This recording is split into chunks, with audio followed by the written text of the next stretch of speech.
অসমৰ কৃষকসকললৈ কৃষিমন্ত্ৰী অতুল বৰাদেৱৰ ডাঙৰ ঘোষণা।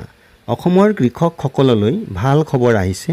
অসমৰ কৃষিমন্ত্ৰী অতুল বৰা ডাঙৰীয়াদেৱে কৃষকসকলক লৈ ডাঙৰ ঘোষণা কৰিছে। খেতি কৰিবৰ বাবে যি বীজ ক্ৰয় কৰে তাৰ আগতে সতৰ্ক হ'বলৈ অনুৰোধ জনাইছে।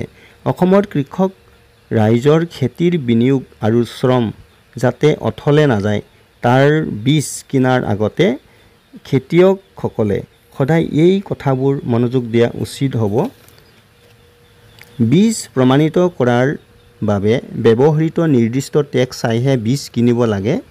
বীজৰ কাৰ্যক্ষমতাৰ অন্তিম তাৰিখ এক্সপাইৰী ডেট প্ৰত্যক্ষ কৰিব লাগে।